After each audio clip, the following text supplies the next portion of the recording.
অন্যান্য দিনের তুলনায় জুমার দিন আমাদের কাছে অনেক বেশি গুরুত্বপূর্ণ ও তাৎপর্যপূর্ণ, কারণ ইসলামের ইতিহাসে এই জুমার দিনে অনেক বড় বড় ঘটনা ঘটেছে এবং হাদিসে জুমার দিনের গুরুত্ব সম্পর্কে বলা আছে। শুক্রবারের একটি গুরুত্বপূর্ণ নামাজ জুমার নামাজ, তাই শুক্রবারের দিন জোহরের নামাজের পরিবর্তে জুমার নামাজকে ফরজ করা হয়েছে।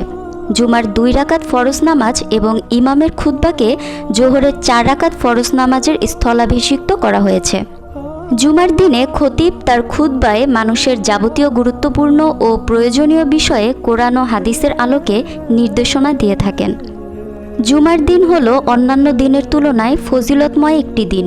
রাসূল সাল্লাল্লাহু আলাইহি সাল্লাম বিভিন্ন হাদিসে জুমার দিন সম্পর্কে বর্ণনা করেছেন এবং জুমার দিনের মর্যাদা সম্পর্কে বলেছেন। তিনি বলেন, মুমিনের জন্য জুমার দিন হলো সাপ্তাহিক ঈদের দিন। রাসূল সাল্লাল্লাহু আলাইহি সাল্লাম বলেন, যে দিনগুলোতে সূর্য উদিত হয় ওই সকল দিনগুলোর মধ্যে জুমার দিন হচ্ছে সর্বোত্তম। এই দিনে কিয়ামত অনুষ্ঠিত হবে। এই দিনে হযরত আদম আলাইহিস সালামকে সৃষ্টি করা হয়েছিল। এই দিনে তাকে জান্নাতে প্রবেশ করানো হয় এবং একটা ভুলের কারণে এই দিনেই তাকে জান্নাত থেকে বের করে দেওয়া হয়। মহানবী সাল্লাল্লাহু আলাইহি সাল্লাম বলেন, জুমার দিন দোয়া কবুল হওয়ার দিন। এই দিনে একটি সময় আছে, কোনো মুসলিম যদি সেই সময়টা পায় এবং তখন সে নামাজরত অবস্থায় থাকে এবং আল্লাহ তাআলার কাছে দোয়া করে, তখন আল্লাহ তার মনের সকল ইচ্ছা পূরণ করেন। রাসূল সাল্লাল্লাহু আলাইহি সাল্লাম বলেছেন, তোমরা জুমার দিনে আমার উপর বেশি বেশি দরুদ পড়ো, কারণ তোমাদের পাঠকৃত দরুদ তোমাদের পিতামাতার নামসহ আমার কাছে পেশ করা হয়। আমরা সবাই জানি যে প্রসিদ্ধ আসমানি কিতাব 4টি। এগুলো হলো তাওরাত, জাবুর, ইনজিল ও কোরআন। এই 4টি কিতাব আল্লাহ তাআলা বিভিন্ন নবী রাসূলের উপর নাজিল করেছেন। তাওরাত হযরত মুসা আলাইহিস সালামের উপর নাজিল হয়েছে, জাবুর হযরত দাউদ আলাইহিস সালামের উপর নাজিল হয়েছে, ইনজিল হযরত ঈসা আলাইহিস সালামের উপর নাজিল হয়েছে এবং কোরআন হযরত মুহাম্মদ সাল্লাল্লাহু আলাইহি সাল্লামের উপর অবতীর্ণ হয়েছে।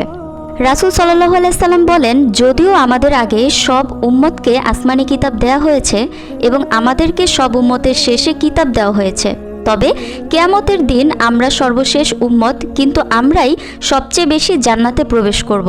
সুবহানাল্লাহ। এরপর যে দিনটি আল্লাহ তাআলা আমাদের জন্য নির্ধারণ করেছেন সেই দিনটি হলো শুক্রবার এবং এই দিন সম্পর্কে তিনি আমাদের হেদায়েতও দান করেছেন। সেদিনের তুলনায় অন্যান্যরা আমাদের পেছনে রয়েছে, যেমন ইয়াহুদিরা আমাদের পরের দিন শনিবার এবং খ্রিস্টানরা তাদেরও পরের দিন রবিবার। হযরত আবু হুরায়রা রাদিয়াল্লাহু তাআলা আনহু হতে বর্ণিত, রাসূল সাল্লাল্লাহু আলাইহি সাল্লাম বলেন, সকল ফেরেশতাগণ জুমার দিনে বিশেষ রেজিস্টার নিয়ে মসজিদের প্রতিটি দরজায় দাঁড়িয়ে যান। জুমার নামাজ পড়ার জন্য মসজিদে আগমনকারী মুসল্লিদের নাম তারা ধারাবাহিকভাবে লিখতে থাকেন। এরপর যখন ইমাম আসেন খুতবা দিতে, তখন ফেরেশতারা রেজিস্টার বন্ধ করে খুতবা শুনতে থাকেন। যে ব্যক্তি জুমা নামাজ পড়ার জন্য সবার আগে মসজিদে প্রবেশ করে, সে ব্যক্তি আল্লাহর রাস্তায় একটি উট কোরবানি করার সওয়াব লাভ করে। যে 2 নম্বরে প্রবেশ করে, সে একটি গরু কোরবানি করার সওয়াব পেয়ে থাকে। যে 3 নম্বরে প্রবেশ করে, সে একটি দুম্বা কোরবানি করার সওয়াব পায়। এই কথাগুলো বুখারী, মুসলিম, মুসনাদে শাফি, মুসনাদে হুমায়দিতে বর্ণিত রয়েছে। হযরত আবু হুরায়রা রাদিয়াল্লাহু তাআলা আনহু হতে বর্ণিত, রাসূল সাল্লাল্লাহু আলাইহি সাল্লাম বলেন, যে ব্যক্তি গোসল করে জুমার নামাজে যায়, এরপর সুন্নত নামাজ আদায় করে, এরপর ইমামের খুতবা শেষ হওয়া পর্যন্ত চুপ থাকে এবং ইমামের সঙ্গে জুমার নামাজ আদায় করে, এতে তার 2 জুমার মধ্যবর্তী দিনসমূহ সহ আরও 3 দিনের গুনাহ মাফ করে দেওয়া হয়।